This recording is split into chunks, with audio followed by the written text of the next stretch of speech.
président Félix-Antoine Tshisekedi Tshilombo a inauguré mercredi des modules des 3 du complexe industriel de traitement d'eau de Binza Ozone d'une capacité de 330 mètres cubes par jour dans la commune de Ngaliema à l'ouest de Kinshasa. Un renforcement stratégique qui vise à combler le déficit des productions et à garantir une desserte régulière en eau potable. Le député Tony Mwaba a déposé ce jeudi 19 mars au bureau de l'Assemblée nationale une proposition de loi organique relative au référendum en République démocratique du Congo. Cette proposition vise à combler le vide juridique existant en matière d'organisation des référendums en République démocratique du Congo.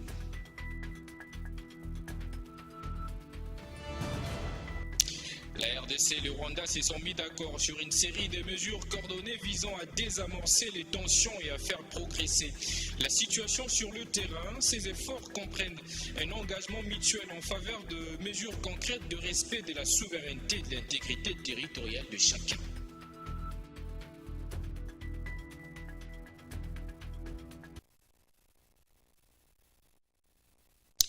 À toutes et à tous, bonsoir et bienvenue dans ce journal sur SVTV. Le chef de l'État, président de la République, Félix-Antoine Tshisekedi Tshilombo, a inauguré mercredi des modules de 3 du complexe industriel de traitement d'eau de Binza Ozone d'une capacité de 330 000 m3 par jour dans la commune de Ngaliema à l'ouest de la ville-province de Kinshasa. Un renforcement stratégique qui vise à combler le déficit des productions et garantir une desserte régulière en eau potable pour les abonnés de la partie ouest de la capitale. Suivez.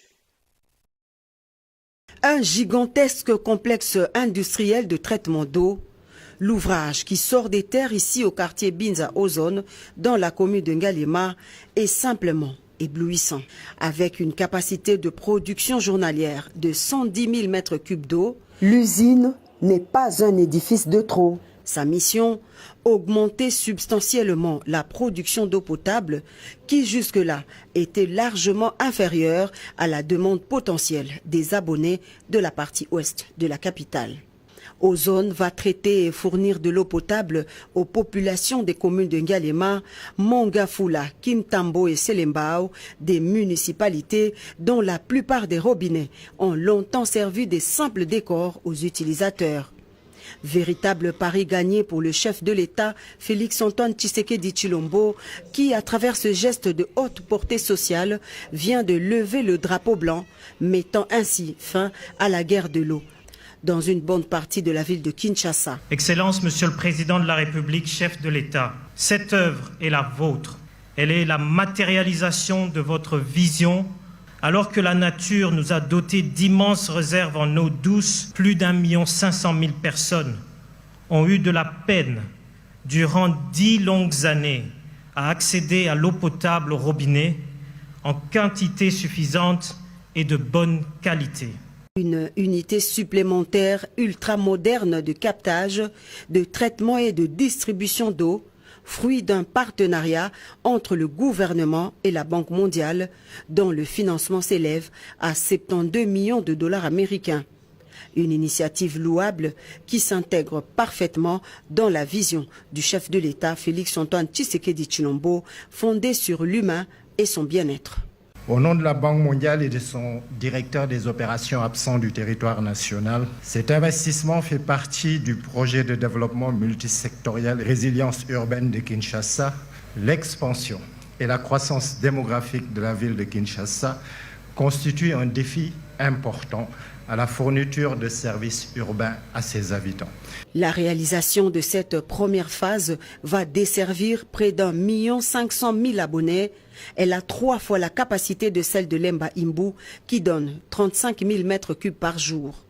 La Régie des eaux, maître d'ouvrage de ce vaste projet, s'est engagée à offrir à ses abonnés un service régulier et professionnel. Comme lors de la pose de la première pierre le 23 décembre 2019, le président de la République est revenu personnellement sur ce site pour couper le ruban symbolique de cette nouvelle usine qui vient s'ajouter aux 6 autres existants à travers la ville-province de Kinshasa. Soucieux de relever le défi de l'amélioration du social des populations congolaises à travers des projets à impact social, notamment dans le secteur de l'eau potable, le chef de l'État a promis d'étendre cette politique de desserte en eau potable à l'intérieur du pays dans le cadre du programme de développement des 145 territoires.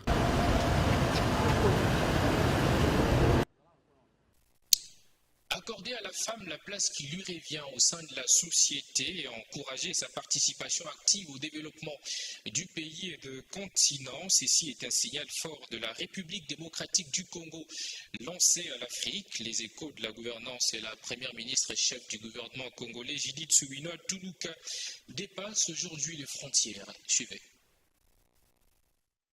Mercredi 18 mars, la première ministre Judith Suminwa Tuluka a pris part au Forbes Women Africa Leading 2026, l'un des rendez-vous les plus influents du continent consacré aux femmes leaders africaines. Organisé en marge de la Journée internationale des droits de femmes, dans son intervention, la première ministre a réaffirmé la volonté de la RDC à promouvoir le leadership féminin et l'engagement de jeunes dans la transformation du continent. À l'occasion de ces assises, plusieurs panels ont rythmé l'événement, offrant ainsi aux panélistes l'opportunité de partager leurs expériences.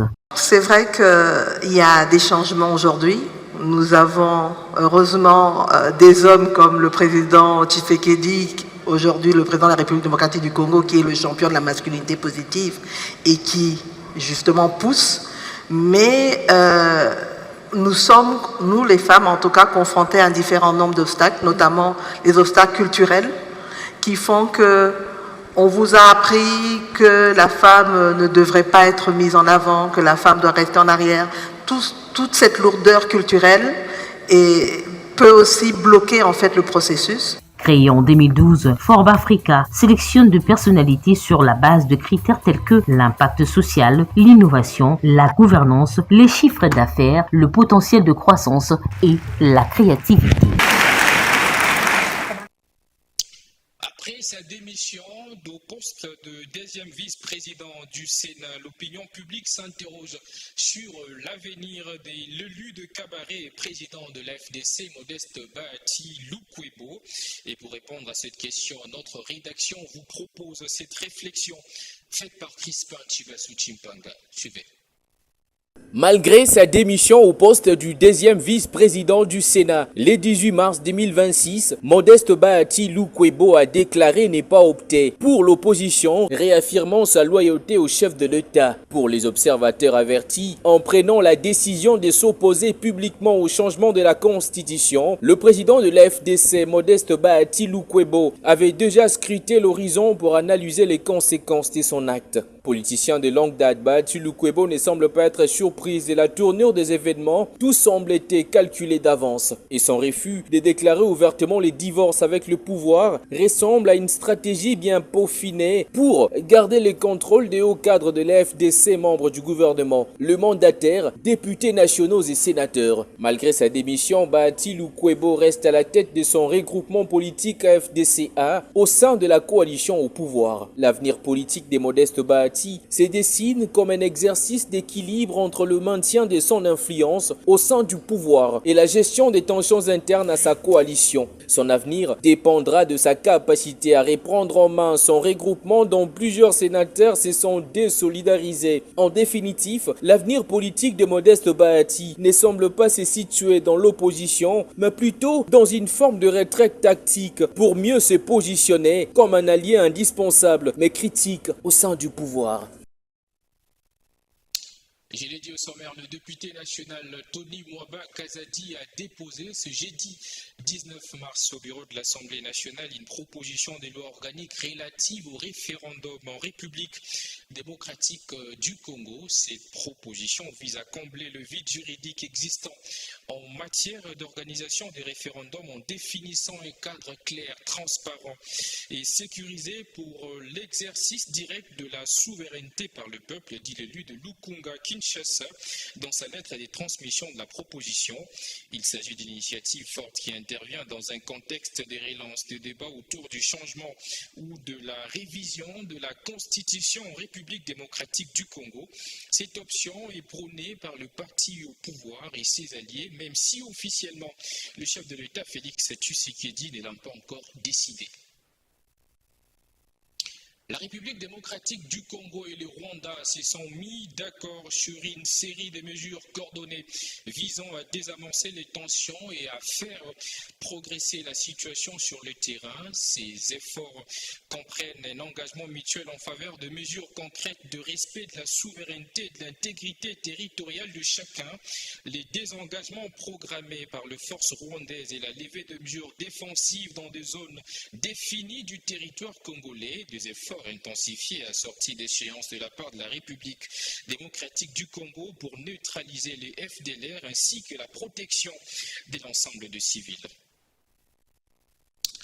Clôture ce mercredi 18 mars au workshop national de haut niveau sur le renforcement de capacités productives de la République démocratique du Congo, organisé par les ministres des Commerces extérieurs Julien Paluku dans le but d'attirer les investisseurs étrangers et politiques afin de créer de la valeur ajoutée dans les secteurs prioritaires en République démocratique du Congo. Ces assises connaissent la participation de plusieurs personnalités, notamment le ministre sectoriel ainsi que les experts dans le panel. Suivez. Les opportunités et défis pour la modernisation agricole et la valeur ajoutée, le commerce international de la RDC, les investissements étrangers et politiques visant à attirer les idées, Integrated Development Environment, stratégie afin de créer de la valeur ajoutée dans les secteurs prioritaires, l'informalité comme défi et son impact sur le développement du secteur privé et la productivité de l'économie dans son ensemble, l'intégration régionale, stratégie proposée pour tirer des avantages et se prémunir contre les menaces, les partenariats publics-privés et le développement du secteur privé comme élément clé des transformations structurelles de la RDC, combler les fossés numériques et garantir la transformation numérique, défis et opportunités, la durabilité environnementale dans l'exploitation des ressources naturelles vers la durabilité du secteur énergétique, plan et stratégie, obstacles et défis ainsi que les infrastructures de transport et connectivité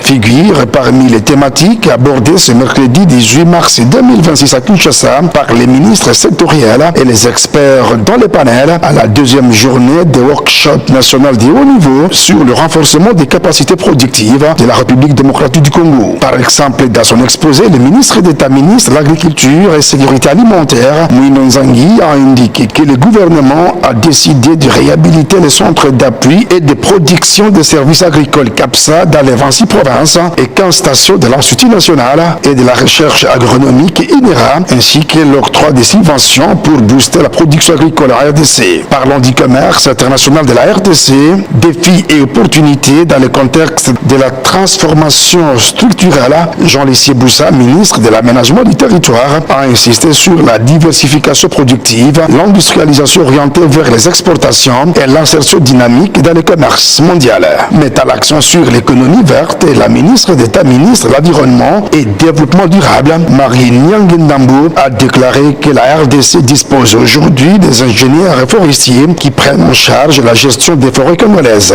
Le ministre de l'Entrepreneuriat et Développement de PME, Justin Kalumba, a quant à lui mis l'accent sur l'accompagnement et la facilitation en faveur des PME. De la réforme de sécurité sociale gérée par la SENSAP, le directeur général adjoint Gabin Kalala Kabengele a débuté la ronde des agences de SENSAP en province et dans cette optique, il s'est rendu à Lubumbashi où s'est tenu plusieurs séances de travail pour veiller sur la mise en œuvre de la politique générale du conseil d'administration. Reportage. Sont nommés aux fonctions en regard de leur nom les personnes ci-après. Madame Karumba Nabintou Marie, président du conseil d'administration. Monsieur Mata Melanga Junior, directeur général. Monsieur Kalala Kabengele Gabin, directeur général adjoint. Nommé par ordonnance présidentielle et après avoir intériorisé les orientations stratégiques de l'autorité de tutelle, le vice-premier ministre en charge de la fonction publique Jean-Pierre Liaou, le directeur général adjoint de la SENSAP, Gabin Kalala Kabengele, avait débuté la ronde des agences dans la capitale Kinshasa, siège des institutions en guise de prise de contact avec les agents. C'est dans cette démarche qu'il s'est rendu à Lubumbashi, chef-lieu de la province du Haut-Katanga, où il a effectué plusieurs séances de travail pour veiller à la matérialisation de la réforme de sécurité sociale gérée par la SENSAP, tel qu'imprégné par la vision du chef de l'État Félix-Antoine Tshisekedi Tshilombo sous la supervision de Madame la Première ministre et le pilotage de l'autorité de tutelle, le vice-premier ministre en charge de la fonction publique. À Lubumbashi, le directeur général adjoint a tenu plusieurs réunions avec les agents de l'agence de Lubumbashi sur plusieurs dossiers pour une gestion des assujettis. Au cours de ces échanges, le directeur général adjoint Gabin Kalala a insisté sur la mise en exécution de la politique générale définie par le conseil d'administration et la mise en œuvre de la certification ISO 9001. Ces échanges ont été bien appréciés par les agents de l'agence SENSAP Lubumbashi qui se sont engagés à redoubler d'efforts pour être à la hauteur de la tâche. En marge de la rencontre organisée pour l'accueil du nouvel ambassadeur de la République démocratique du Congo au Botswana, Mutombo Kambila Patrick, la diaspora congolaise a réaffirmé son attachement à la mère patrie, la République démocratique du Congo. Dans son mot de circonstance, l'ambassadeur Patrick Mutombo a appelé les membres de la diaspora congolaise du Botswana à l'unité, la cohésion et l'entraide. À cela s'ajoute son engagement aux initiatives des compatriotes résidant au Botswana. Suivez. Et où qu'il se trouve ne doit être laissé au bord du chemin. Cette volonté du chef a été bien appréhendée par l'ambassadeur de la République démocratique du Congo au Botswana, Mutombo Kambila Patrick, qui a rassemblé le membre de la diaspora congolaise pour une séance de prise de contact à Gaborone. Prenant la parole, l'ambassadeur de la République démocratique du Congo au Botswana a prêché l'esprit d'unité, la cohésion ainsi que l'entraide aux membres de la diaspora congolaise du Botswana. Nous avons une vision d'excellence. On nous a certes mis les bâtons dans les roues avec les verres inutiles. Nous en sortons et nous allons en sortir tête haute pour nous consacrer à notre développement.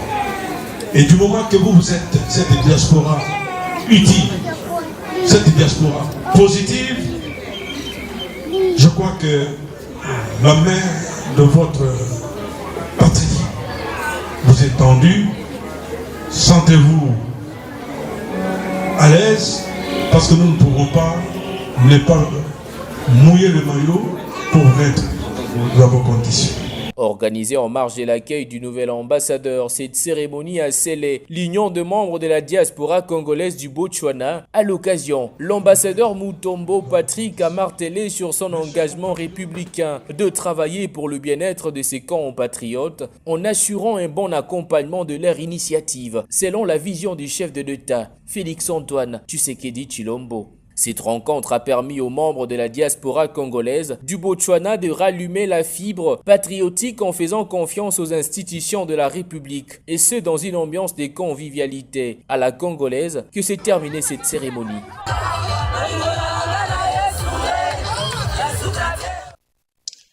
Daniel Bumba Lubaki, gouverneur de la ville-province de Kinshasa, officiellement remis ce mercredi 18 mars 2026 l'étendard de commandement du haut-commissaire divisionnaire de la police ville de Kinshasa, Israël Kantou Bakoulou. Cette cérémonie solennelle organisée au stade de martyrs de Kinshasa marque une étape décisive dans le renforcement de l'autorité urbaine et l'engagement de la police nationale congolaise pour la sécurité de la capitale. Suivez. C'est un geste hautement symbolique qui a marqué la journée du mercredi 18 mars 2026 au terrain annexe du stade de Martyrs. Le gouverneur de la ville, province de Kinshasa, Daniel Bumba Lubaki, a procédé à la remise officielle de l'étendard au commissaire provincial de la police nationale, le commissaire divisionnaire Israël Kantou Bakoulou, accompagné du vice-gouverneur Edi Yeli et des membres de l'exécutif provincial. Le premier citoyen de la ville a souligné la portée sacrée de cet acte. Le commissaire supérieur Numbi Kalenga Constant, le commissaire supérieur principal Longo Zita Christophe, le commissaire supérieur principal Mulago Mutelema Proté, commissaire, sous-commissaire, brigadier et agent de police. Vous l'obéirez en tout ce qu'il vous commandera conformément aux lois et règlements de la République pour l'intérêt supérieur de la nation. J'invite également le commissaire provincial adjoint à une présentation devant les troupes. Le commissaire divisionnaire Kantou Israël. Je vous remets cet étendard de la police nationale congolaise de ville de Kinshasa, symbole de commandement, et vous défendrez jusqu'au sacrifice suprême. À travers ces transferts de l'emblème, le gouverneur de la ville-province de Kinshasa a rappelé les impératifs qui incombent désormais au commandement provincial. Discipline et loyauté envers les institutions, efficacité opérationnelle face aux défis sécuritaires croissants, protection des civils pour une police plus proche des préoccupations quotidiennes des Kinois. Cet acte marque un tournant dans la gestion de la sécurité urbaine, illustrant une volonté politique de restaurer l'autorité de l'État tout en exigeant des forces de l'ordre un engagement total pour la quiétude de la capitale. Mercredi 18 mars 2026, au cabinet du gouverneur militaire de la province d'Ituri, le lieutenant général Johnny Luboya Nkashama, une rencontre s'est tenue entre le responsable de province sous état de siège. Au cœur des échanges, la situation sécuritaire préoccupante dans la partie est de la République démocratique du Congo, notamment dans les territoires de Mombasa, la frontière du Nord Kivu, où les autorités entendent intensifier la coordination pour restaurer la paix dans cette partie du pays. Suivez. Kinshasa multiplie les stratégies pour renforcer la sécurité dans l'est de la République démocratique du Congo. Après avoir été reçu à la présidence, le gouverneur militaire du Nord Kivu a eu un tête-à-tête avec le lieutenant général Luboya Nkashama Johnny. Ensemble, les deux gouverneurs de province placés sous état de siège ont échangé sur la situation sécuritaire qui prévaut actuellement dans les territoires de Mombasa, situés à la limite du Nord Kivu. Étaient les deux provinces concernées par tous les problèmes que nous avons aujourd'hui à l'Est. Donc, c'est dans ce cadre-là des problèmes communs entre le Nord Kivu et le Sud Kivu que nous avons été chargé de venir rencontrer son Excellence, Monsieur le gouverneur de la province de l'Ituri, afin de faire le tour de la question et de rendre compte à l'autorité suprême. Bien plus qu'un simple déplacement, cette brève mission du général-major Somo Kakule en Ituri a également constitué un moment d'inspiration et de partage d'expériences. Le général Johnny, c'est un grand frère de très longue date qui m'a toujours porté sous son aile avant que je ne sois gouverneur dans d'autres cieux. Et nous nous sommes retrouvés, n'est-ce pas, au sommet de ces deux provinces. Nous avons toujours collaboré. Je viens souvent ici au gouvernement de la province de l'Ituri et lui aussi vient souvent à Beni. Et la collaboration est totale, nous entendons très bien. Nous échangeons sur, n'est-ce pas, les questions communes. Et même quand les problèmes sont seulement au Nord Kivu ou en Ituri, on échange pour se donner conseil et même pour s'apporter des informations, collaborer vraiment pour que nous assurions que lorsque nous allons, n'est-ce pas, quitter cette situation d'état de siège, nous puissions laisser derrière nous non seulement des provinces réellement pacifiées, mais aussi développées. Jour après jour, le gouverneur militaire du Nord Kivu et de l'Ituri déploie des efforts pour restaurer la paix en cheval de bataille du président Félix-Antoine Tshisekedi Tshilombo. Une audience s'est tenue au sein du gouvernorat du Haut-Katanga mercredi 18 mars 2026. Le ministre provincial du plan et du budget, Jean-Dédié Moulenda et Bondo, a reçu dans son cabinet de travail le docteur Jean-Eno Kwebe, conseiller du chef de l'État au Collège de santé et de bien-être. Cette audience s'inscrit dans le cadre de l'élaboration du plan stratégique de lutte contre l'épidémie du VIH-Sida pour la période 2026-2030. Suivez. Une audience importante s'est tenue ce mercredi 18 mars 2026 au sein du gouvernement provincial du Haut-Katanga. Le ministre provincial du budget et plan Jean de Dieu Moulenda Ebondo a reçu en audience le docteur Jean Enokwebe, conseiller de chef de l'État au Collège Santé Bien-être. Le docteur Jean Enokwebe a éclairé l'opinion sur le mobile de sa visite. Il a indiqué que cette audience s'inscrit dans le cadre de renforcement de la collaboration entre les niveaux national et les autorités provinciales, particulièrement dans le secteur de la santé et du bien-être. Notre descente ici se justifie par le fait que nous sommes en train d'écrire le plan stratégique national de la lutte contre l'épidémie du VIH qui va couvrir la période de 2026 à 2030. Nous sommes à la deuxième phase que nous appelons la revue externe. La revue externe, c'est la descente sur le terrain pour recueillir les éléments de chaque province et que nous allons ramener au niveau national. Et cela va nous servir à élaborer le plan stratégique. Les conseillers du chef de l'État au Collège Santé et Bien-être a par ailleurs salué la disponibilité du ministre provincial et son engagement à œuvrer pour le développement du secteur tout en réaffirmant la volonté du pouvoir central de soutenir les efforts entrepris au niveau local. Je peux reconnaître que la province de Haut-Katanga a lancé déjà les pas en finançant cette initiative. C'est ce que nous sommes venus dire à son excellent ministre du budget pour le présenter nos encouragements et qu'on puisse aller de l'avant. Vous savez que ce que nous élaborons, c'est un plan et il est en même temps ministre de plan. Donc, il est partie prenante. Ce n'est pas un simple échange. Nous venons lui dire que dans cette élaboration, il est acteur. Et je le remercie, il a été réceptif, il a compris, il a donné de bonnes promesses. Je crois qu'on va aller de l'avant. Cette rencontre témoigne d'une dynamique de concertation renforcée entre les institutions avec pour objectif commun l'amélioration du bien-être. C'est ainsi que se renferme ces journaux à toutes et à tous. Merci de l'attention soutenue et bonne suite des programmes sur Sacré Vision Média, Canal Pro.